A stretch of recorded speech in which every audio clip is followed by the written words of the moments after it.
Kung mahilig kayo sa binagoongang baboy or binagoongang manok, ay subukan nyo naman ang tipid version na binagoongang tokwa na may pritong talong. Ay grabe, sobrang sarap nito. Lalo na kung ipapares nyo pa sa mainit na kanin, ay nako, dagdagan nyo na ang saing nyo kapag ito ang niluto nyong ulam. At alam nyo ba na wala pang 100 pesos ang nagastos ko dito at pwede na makakain ang 3 hanggang 4 na tao. Bumili lang ako ng isang taling talong, 20 pesos, tapos 3 perasong tokwa, 15 pesos ata yun, tapos 20 pesos na bagoong na alamang, medyo marami na ngayon.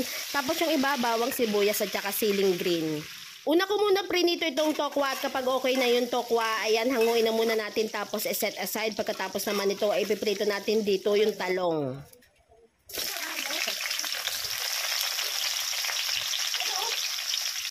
At kapag okay na itong talong, hanguin muna, pagkatapos ay itabi lang muna siya. At sunod naman ay nagisa na ako dito ng bawang at sibuyas. Ayan, gisa lang natin ng kaunti. Tapos nilagay ko na rin dito yung kamatis at yan, palalambutin lang natin yung kamatis. So pipirati natin para lumabas yung katas niya.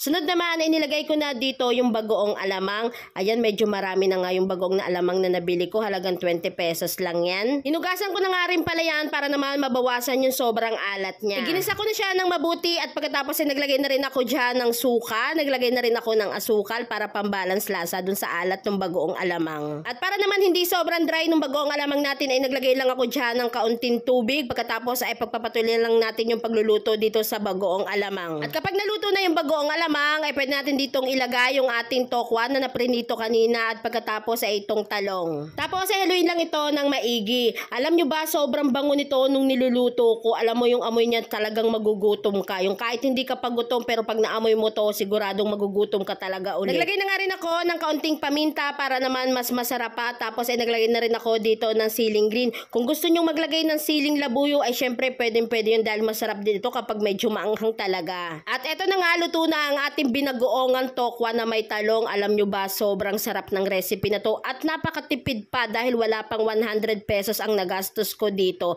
Meron ka ng napakasarap na ulam. Syempre, titikman natin yan. Tikman na natin yung ating binagoongang tokwa na may talong. Ang sarap. Ang sarap ng bagoong, saktong-sakto lang. Hindi siya maalat. Kasi nga diba hinugasan ko. Ang sarap. Best partner pala ito. Opo. Ito na naman tayo. Mapaparami na naman tayo ng kain. Sarap lang.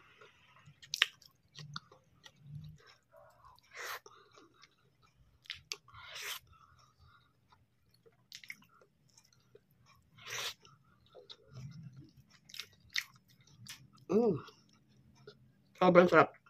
Sa inyo na rin.